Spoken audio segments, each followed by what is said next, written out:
to be pushed into allowing those type things to happen. It's only to stop the word. It's only to stop the gathering. Why? Because how much power comes when we are gathered together? That is why they didn't want you together.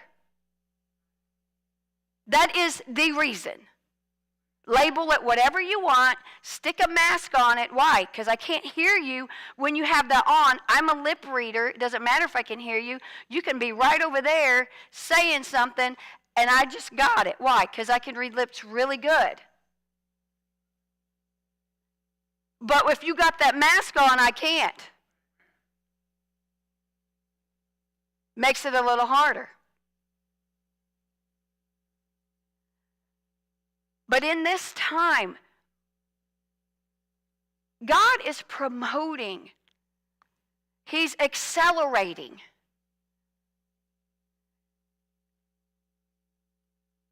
And when or if you don't feel like God is accelerating you,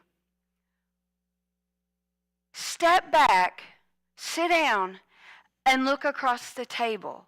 I want you to see where you were, and I want you to look to see, okay, now what's right here. Because I guarantee you, stop it, that you have accelerated and grown and moved from where you were. Now, talking about acceleration, to move at a specific pace might be slower, right? To accelerate is to go faster.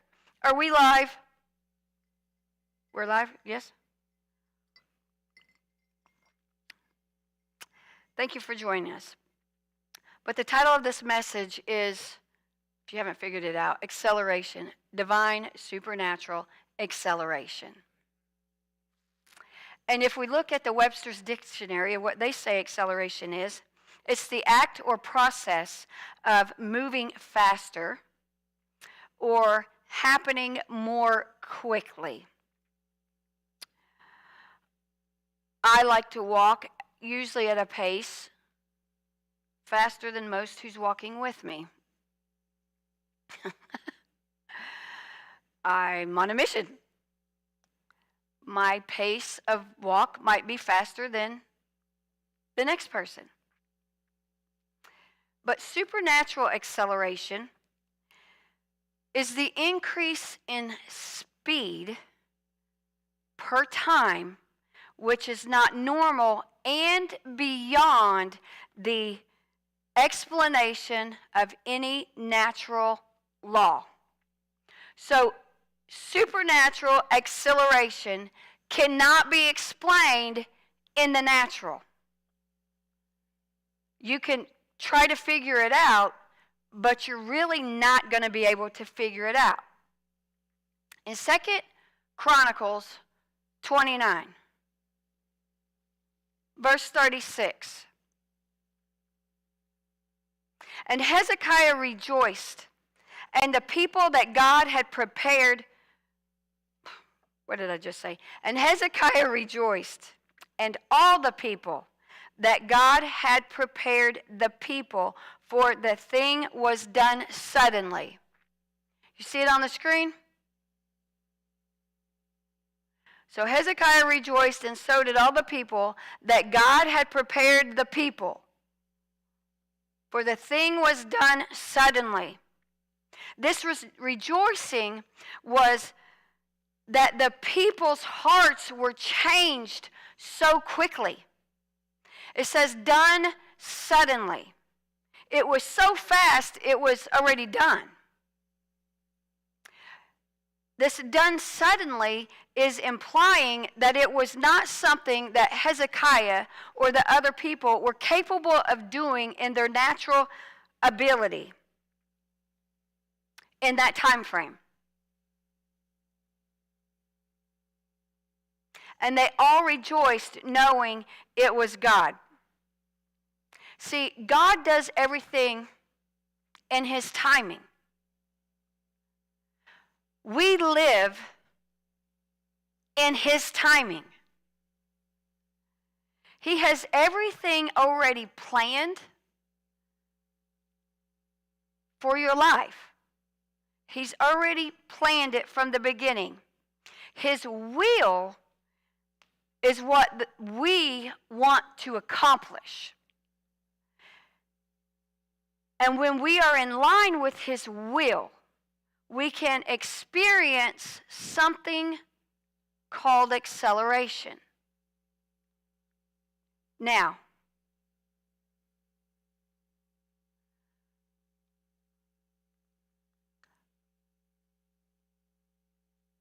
when I say in line with His will, I'm not saying every single person here or who listens to this message is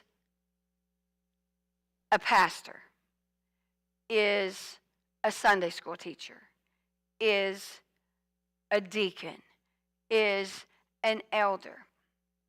I'm not saying that because sometimes people think that, oh, well, what she's talking about, a lot of times when I'm talking about what God is saying, they think that it applies to those who are actually actively doing something, a ministry, say, in the church. But what it truly is also is that everywhere you go, you have a mouth and a voice that projects when you open up and speak, and that is your platform. If you have a job and you work at a school, you are amongst a lot of people. You are amongst, on a daily basis, if you want to sit back across your side of the table and let's take a look at the picture, a lot of times those people that's at that workplace where you work is more than that's in the church. So you honestly have a bigger platform in that sense, a bigger context. So that doesn't mean because you are at a job, and it could be any job, that's just one I said, but you're the voice for wherever you're at. Are you with me? Am I boring you? Well, good, because you just go ahead and grab the sides because we're about to accelerate. No, but seriously. Because I know some people think or they feel that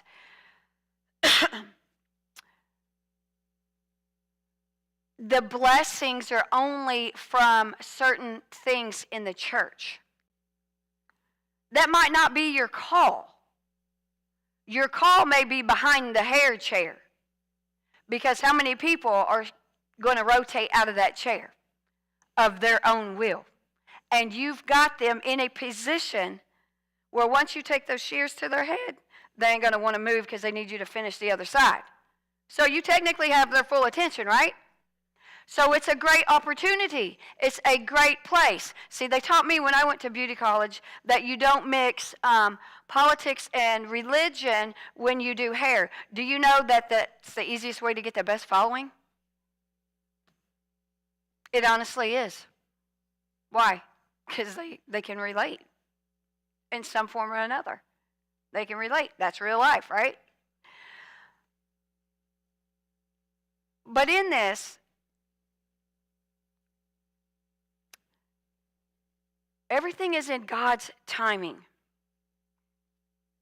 And He truly does have our lives planned from the beginning to the end.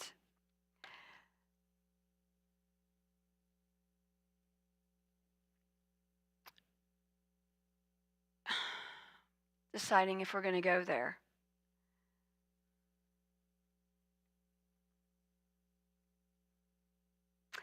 You can be a Christian or a believer, which to me that's the same. Some people think Christian means you go to church. No. But you can be a believer and believe in God and you can be a very good person. You can, try to refrain from sin. It's not like you're intentionally, constantly doing things that you shouldn't do, right? And everything seems to be going good according to plans. Everything's great, not too much turbulence. There's ups and downs a little bit, but you don't have too much turbulence going on. And you're good. It's on a daily basis. You're good with it. And that's wonderful. But the moment you are in line with the will of God, your perspective, what you see on the other side of that table, it changes.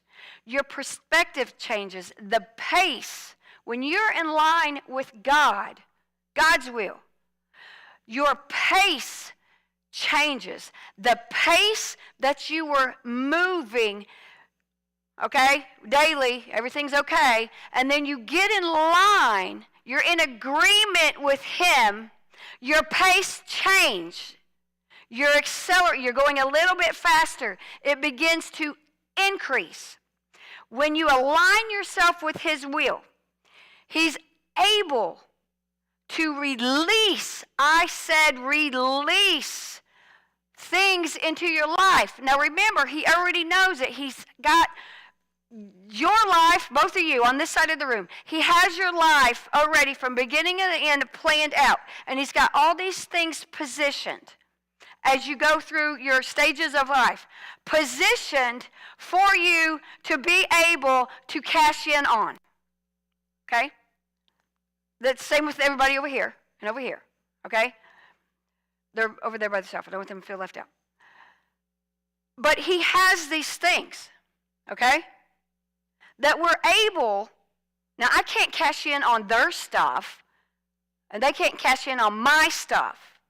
But when they're in the will of God, I can be blessed off of the things that God does in their life, just as they could be blessed by the things that God does in my life, because that's how it goes. The baskets are overflowing, okay? Your hampers are overflowing in any area, okay? Are you with me? Okay. So when we are in His will, we've now been able to accelerate. See, because when you're in His will and it's His timing, right, that you're working on, you're in His time space, right, then you travel at a different pace. Because God is always moving. He is always doing something. He is always wanting to bless someone else or do something for someone else or intervene over here in this life or in this business or at this church or wherever it may be. He's always doing something, and He needs the people to do His will, to be in line with Him so you're able to do His will. Do you understand what I'm saying? Okay. And in this,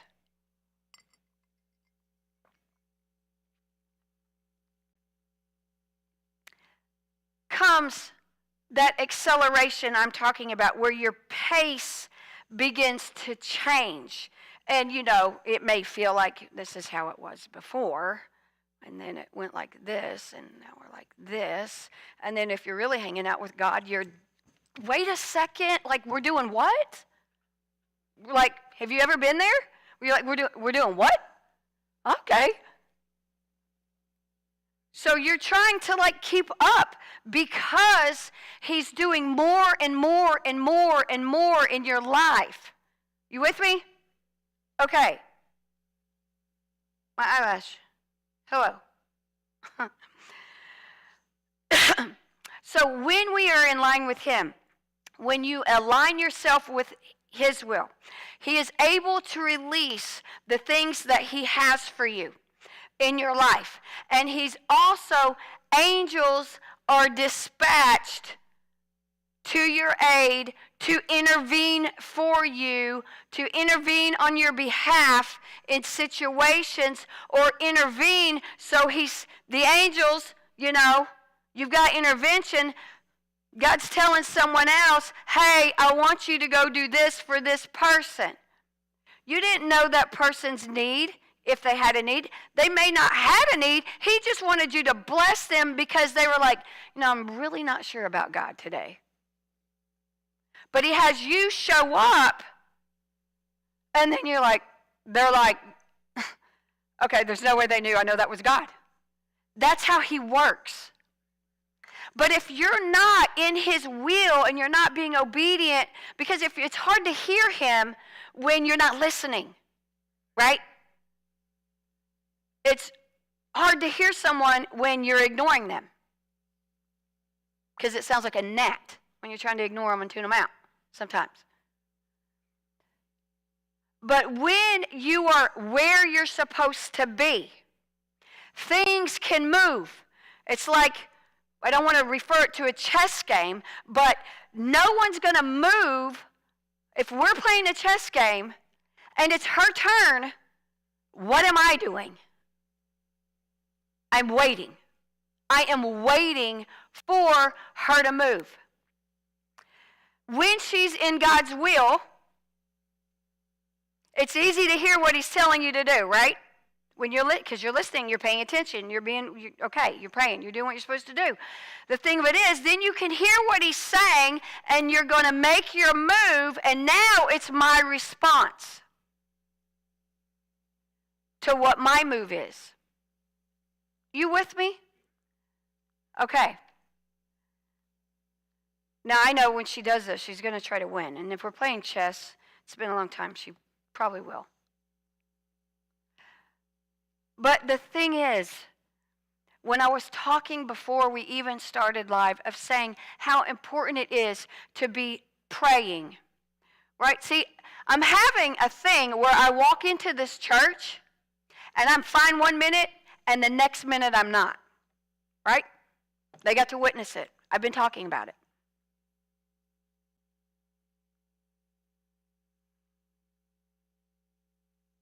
And then I can't hold back the tears. It just keeps coming. And he's like, are you really getting ready to cry? And I'm like, yeah, I told you, it just happens. Like, ugh.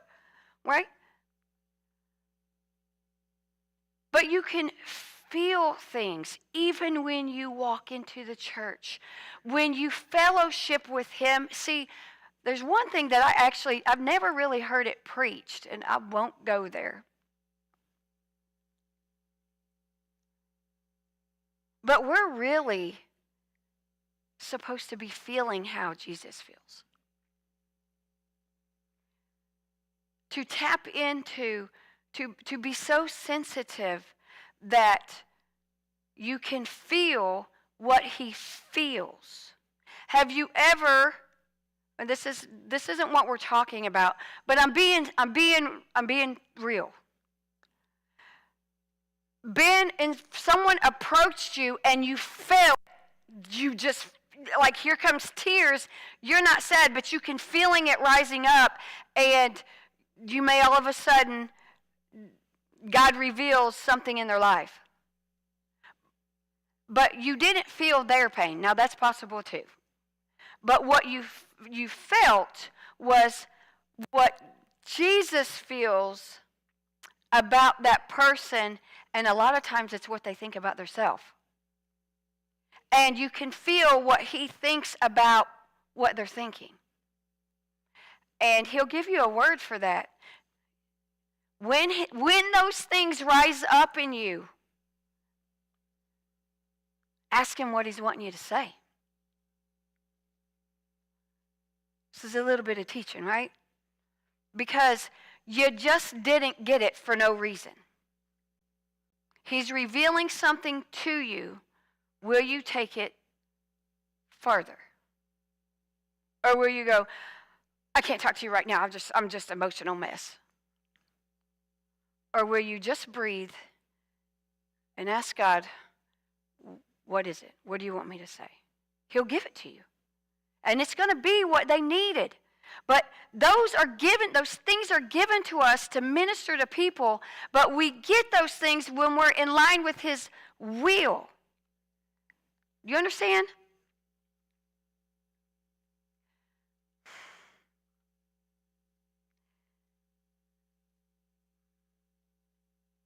we can also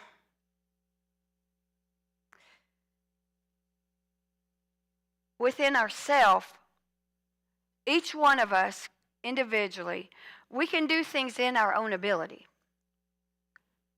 And we have the ability to do things that we do and speed the process up. You know, you've said we need to speed this process up, right? Like it's taking too long. So we naturally have an ability to speed the process up on things. For example, like when you're doing something and it's the project, say, or it's taking longer, you can spend more time on it to try to speed it up to get it accomplished. Or you get more people together to get the situation, whatever you're doing, making, whatever. If you're distributing something, you're trying to get it out there, you're going to get more people on it to do it, right? If I'm setting up tables and I want it done in 5 minutes, then I'm not going to be the only one doing it. Because it's going to take us 10. Okay, just kidding. It's going to take us 20. But you're going to get more people on it, right? That's the easy way to do it. But even in doing that, you can only do it so fast. We're only able to do something at a certain speed. There's only, we have a different speeds, but they only go so fast, right? And then you've geared it out. If that's even a such. I don't know if that's a such. But you just can't go any faster. You tire out, whatever it is. But God doesn't tire out. His ability doesn't tire out. His ability doesn't get dull. It doesn't get put on hold unless we aren't receiving what he's trying to do in our lives. Because he's already planned it. He's already placed it there. It's there. Remember, it's in his timing. We need to be in his timing. Not ahead and not behind. You with me?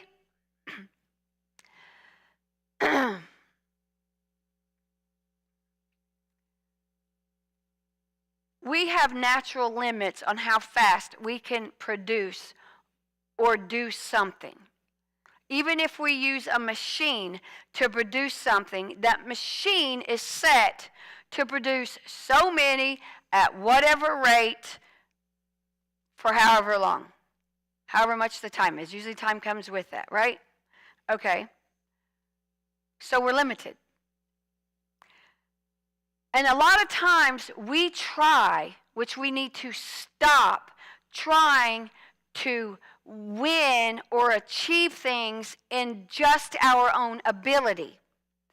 And turn the stuff, whatever it is that we're trying to achieve, we're needing fulfilled, we're needing accomplished, we need to turn it over to the Lord and let him take his place in that situation.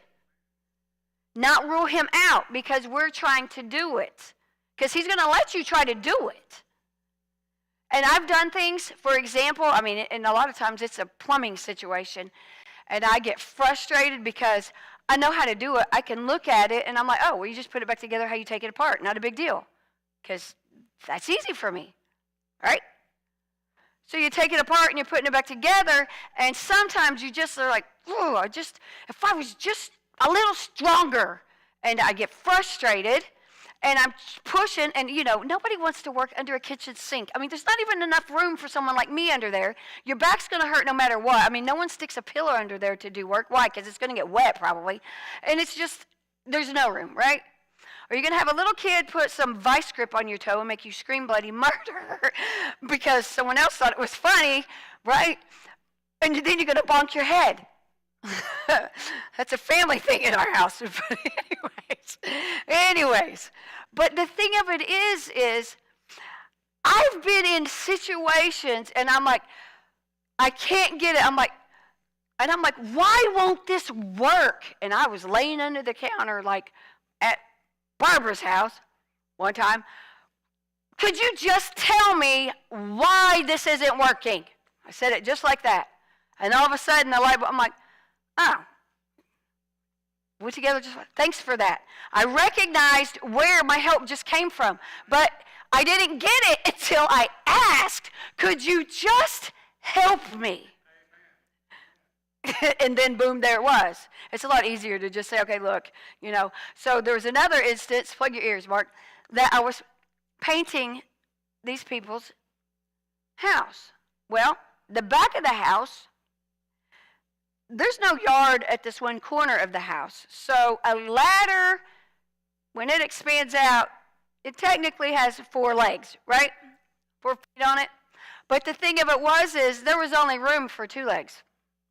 And it was going to be the 2 that was on the same side. And I was going to have to be all the way at the top and hang on to the edge of the house. And no, they didn't have gutters. To reach this section to be finished. And I was not leaving because I wasn't coming back to do that one spot. I wanted to be done with the project. And there's no one there. So I'm like, okay. So I got the ladder ready, and of course it's falling on the ground over down the ditch thing. And I'm like, all right, God, how are we going to do this? Because I think I'm going to need maybe 3 angels. I don't know, 2, 3, I don't know. Because I'm going to have to hold it here. I need someone here and here. And in case I fall, I really don't want to hit that hard. Now that sounds really funny, doesn't it? Don't it? I literally went up that ladder, set the paint up there, where I'm reaching like this because I'm still too short. I'm on my tippy toes, balancing on the 2 legs. Not a care in the world, just painting that and getting that done. I get down, I'm like, thank you for that. There was no way I could have did it. And you laugh about that and be like, yeah, like, okay, well, you were really hanging on. There was, if you've ever seen the edge of a trailer, a single wide trailer, there's not much of a lip there on the edge. There's nothing to hang on to. I mean, there wasn't even a light fixture down there. It's over at the middle of the trailer with the door. There's nothing there. But I knew and stood there for probably 15 minutes like, that was pretty cool. Knowing that is the only way the ladder never shook. It didn't shake. Remember, it's on 2 legs on this side. I mean, it's a drop-off. But he sent my help. My help was there. There's no way it wasn't there. Because, well, my husband would have been like, I know what you think you're doing. You're not even going to go up there. And my brother would have said, this is looking a little sketchy to me. and try to talk me out of it or be like, okay, well, I'm going to try to hold it. We've done stuff crazy on the ladder. I'm the one going up the ladder. But the thing of it is what I'm getting at is in anything, we've got to ask for God's help, to send the help. Even in those little things, we have to. And why I'm saying about acceleration, because there's, in this season, remember I said that before, we are being aligned. God is lining up his people. He is lining them up for divine intervention. And if you grab a hold of that, as I just said that, and you hang on to it, you're going to see exactly what I'm talking about in your own life. But you have to grab a hold of it. That means you have to get revelation of what that is. But he is lining things up. And we need to be in his will, doing, paying attention to who's coming across our path so that we are in line for us to accelerate to the next thing. See, there can be men and women, they can be co-workers, family, maybe even some friends, maybe neighbors you talk to a lot, other believers. You might go to church with them, you might just work with them. But They can speak and think about you a certain way. And remember how I told you about how Jesus feels and sees people. But the thing is, they can even see what I'm getting at is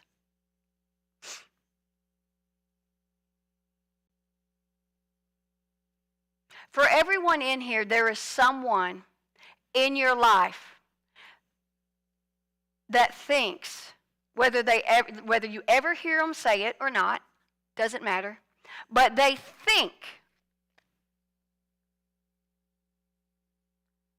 that you don't qualify for promotion. They think their seniority qualifies them over you because of the work handbook. You know, they're going to stick to the handbook, right?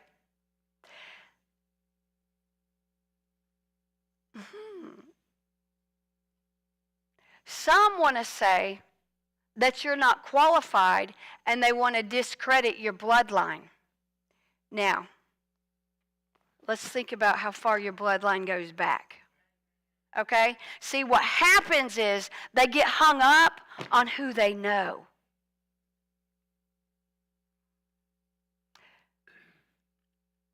Yeah.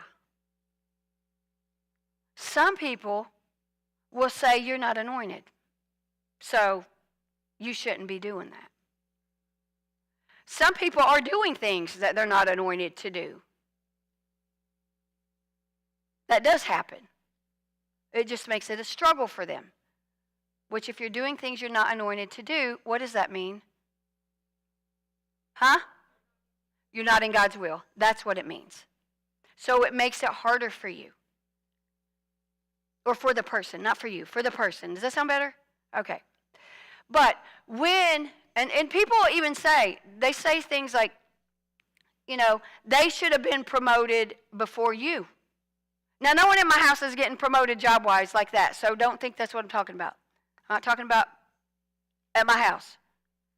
There's people who have jobs that punch a time clock, and other people think that they shouldn't get promoted, whether they're trying to apply for a different position, whether they're just getting promoted, whether they've maybe even just thought about wishing they could get promoted, you know, whatever it may be.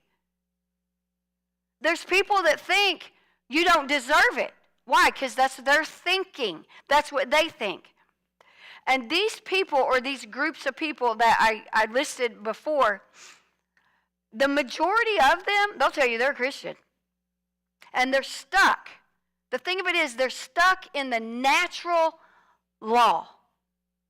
They're stuck there. And what they speak, when they're speaking these things are idle words that they're going to be held accountable for. You hear what I'm saying? Mm-hmm. If all you can do go around and saying, well, they shouldn't promote him, they shouldn't promote them. Okay, what is that? What kind of positive stuff is that? Right? That's what you think. Okay, maybe they shouldn't. They might not. Regardless, it wasn't you, right? So stop with the stuff. But what I want to tell you is don't worry about it. Don't worry about it, brother and sister. You want to know why? Because God said, be still and know. When you're in His will, you can know. Right? Psalms 46:10. You have that up there? It says, be still and know that I am God. I will be exalted among who? The heathen. I will be exalted in the earth. This verse is saying, be still. Well, in order to be still means you've been moving, right? Yes. So our Lord tells us to be still. Our human effort, what we do on our own, will not win something that is bigger than we are. It is God. That's who we turn to. Your acceleration comes from being in line with the will of God. When God decides that it is time for something to come to pass, remember, he's got these things, then nothing can stop him from making it happen. Why? Because he put it there, and it is in his time that we are in. But we need to be in line with his time, so when we get there, kind of like on the video games, like, I don't know what the name of them are, but they have to say, I don't know, get coins for whatever reason. If you go the wrong direction, all the coins were over here. So you only got 3, but there's 10 over here, or they were worth more, but you went this way. If you went this way, you get more, right? But no matter what, they were there, right? But you didn't cash in on it. We have to be in line with his word, with his will for us individually to accelerate in his purpose what he has designed for us to do on this earth. Now, I want to say,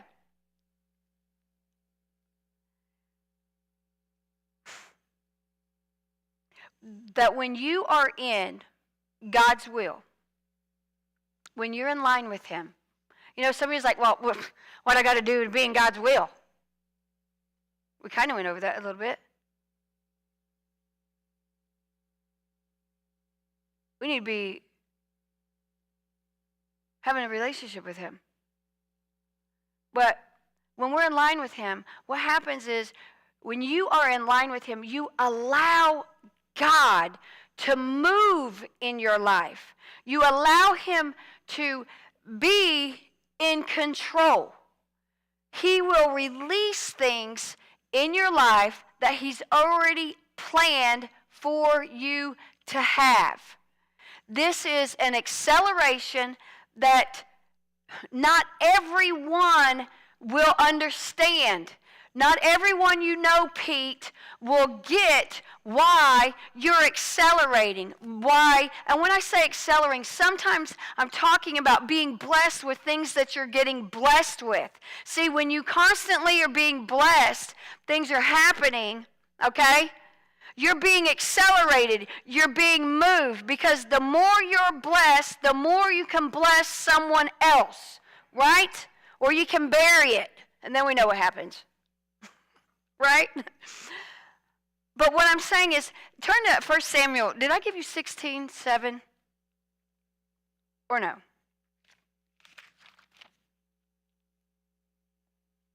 Well, it doesn't matter.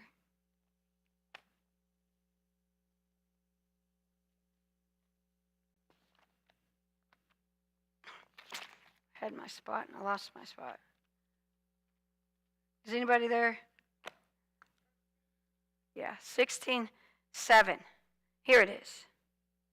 It says, "But the Lord said unto Samuel, Look not on his countenance, or on the height of his stature, because I have refused him. For the Lord seeth not as man seeth." Do you see that? "For man looketh on the outward appearance, but the Lord looketh on the heart." You see that? See, what is this here? It's the sons of Jesse. So he's going to pick someone to be king, right? That's what he's supposed to be doing. And Jesse's getting all his sons. And, Samuel's like, okay, well, this is how the Lord's going to do it, right? Want to keep reading? We'll go to 10.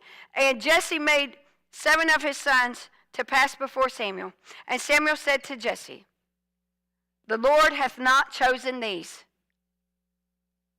How did he know this? How did he know they weren't the ones? He was operating in the will of God to know what God wanted. Why? Because it's going to affect someone else. And that someone else is going to affect a whole lot of other people. Verse 11, and Samuel said unto Jesse, Are here all thy children? And he said, There remaineth yet the youngest, and behold, he keepeth the sheep. Right? So see, and Samuel said unto Jesse, Send and fetch him, for we will not sit down till he comes here. He's not even going to sit down. He's going to stand and wait the same. He's going to carry himself the same way he did for the other 7 as the one that he's going to be standing there waiting to come into his presence. He's going to treat the one out in the field that's going to be dirty and sweaty and probably stinky the same way as the others that's standing before him. And he sent and brought him in. Now he was ruddy and withal of a beauty and countenance. You see that? Countenance. And goodly to look to. And the Lord said, Arise, appoint him, for this is he. How did he know the Lord said that? Because what? He was in fellowship with the Lord. He was in his will. The Lord's communicating with him. He can hear what the Lord is saying. You see, the thing of it is, David was in the field tending to the flock. This was something he did every day. And David, in that, had been separated. He had been set apart over here in the field, which left him not doing what the other 7 do. He was by himself laboring. Are you with me?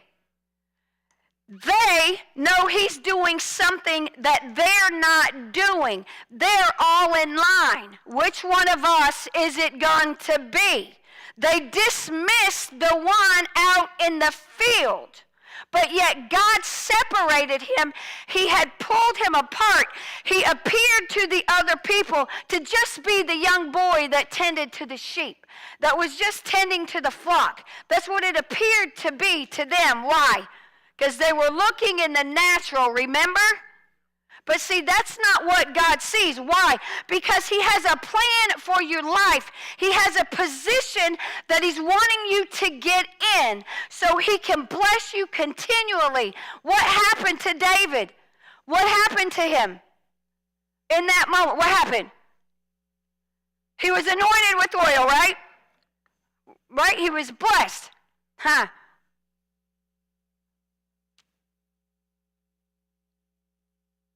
They didn't count on him to be king. They wasn't thinking anything about David. The dad wasn't either, right? There's my sons. Are you sure this is all of them? Like, they don't even look like what I'm supposed to be looking for. Right? I mean, that's how it was.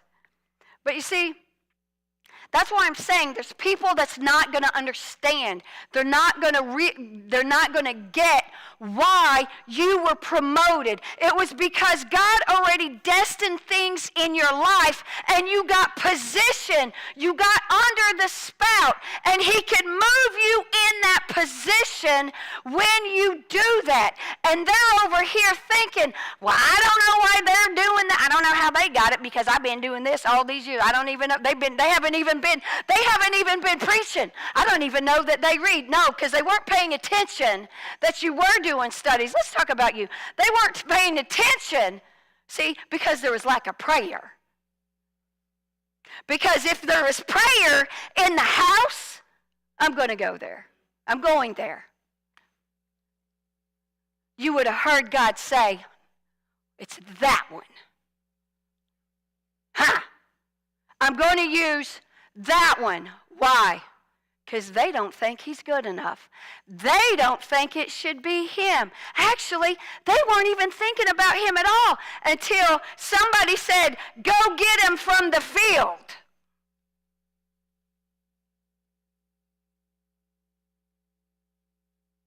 And if it wasn't the case, it wouldn't work. You see what I'm saying? But that's because the eyes are on the natural law of seeing things. But when we're in prayer, and when we're seeking God, and when we're listening, and when we're doing the things that God is telling us to do, we position ourselves to receive and to accelerate. You with me? You can turn me down if I get loud.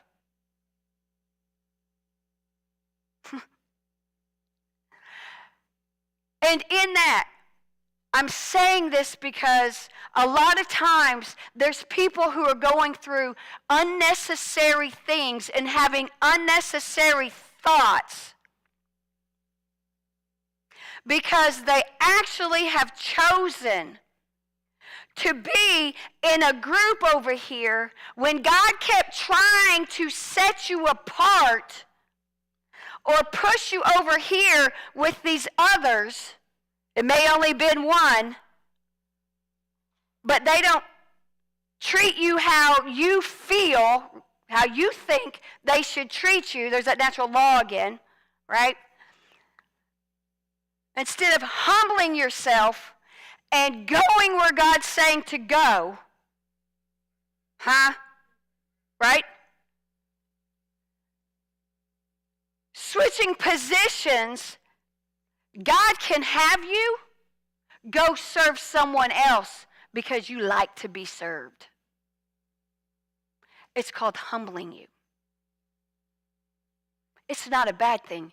It's called growth, spiritual growth. The thing of it is when you accelerate, because I said this is a season of acceleration. There's going to be a lot of Esthers rise up. So be ready. Yep, those are females, sure enough. But the thing of this is that when you are positioning yourself, don't listen, don't entertain what anyone's saying or chattering. Yes, you can feel that. It's possible to feel it. Right? But the thing of it is don't focus on that because that will throw you off and you can get stuck in that. And if we stay focused on, you was out in the field, you was there for every day, day after day. The thing of it is they want the promotion, but they don't ever want to walk to the field. They don't want to do what you had to do to get accelerated. They don't want to go through what you have went through to be accelerated. Why? Because if you started telling them everything you went through, they would go, oh, never mind. Right? Like, forget that. But it's the truth. They don't want to sacrifice what you've sacrificed to get where you're at and to accelerate at the speed that God is going to move you. I am serious. There's some in here. They're even in here. You're thinking things. You're wanting to know, when is this going to happen, that going to happen. It's going to happen. If God said it's going to happen, it's going to happen. We have to stay doing His will so everything is lined up and positioned so it can smoothly happen. There will be things that try to come each way to try to knock it out of alignment, but when you've been in prayer, right?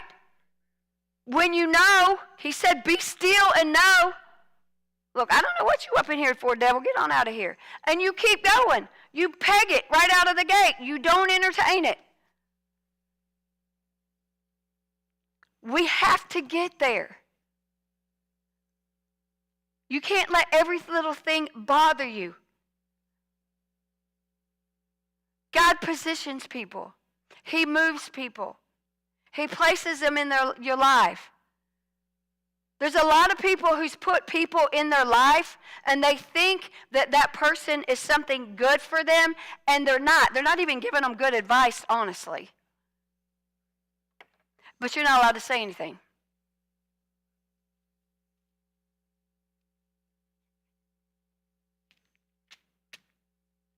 And sometimes that one's rough. But you're not allowed to say anything because they're going to come at you away because they're going to say, well, you're just jealous or you're this or that. And no. Jesus wasn't jealous of his people. He wanted to benefit his people. He wanted to help the people. So remember, if you are having that heart like Jesus has, you can feel you want to help people. You want to help people you don't know. You want to help people you do know. Not the other way around. Being jealous of someone, what's it going to do for you? Nothing, just be irritating. Because you're going to keep thinking about it. It doesn't benefit anything. There's no point in it. Matter of fact, it's stupid. And it gets you out of God's will. It gets you out of his will. Why? Because you get hung up on that and you stay on that. And not everybody's jealous of everybody. That's stupid too. No. Why are you even thinking about that? Don't think about that. Because that's affecting you. Why? Because that's what you're talking about. And what's that? Idle words. We don't want to get stuck there in those idle words. You with me? But see, God chose David, even when no one else chose him. And God's chose each and every one of you. And each and every purpose is different. All of them not the same. But they are meant to help each other. All the gifts are different. They're all meant to help each other. But what I want you to know is that as this season goes and as you are staying in and lining up in the will of God, you will see this come to pass, this come to pass, this happen, this happen. All I can say is God. All I can say is God. Like that's the only answer you're going to be able to give because that's who's moving and accelerating you and moving you forward. Are you with me? Is everyone good? I just want to say thank you for joining us. We appreciate you. We have service every Sunday if you'd like to join us at 10:45. Have a blessed evening.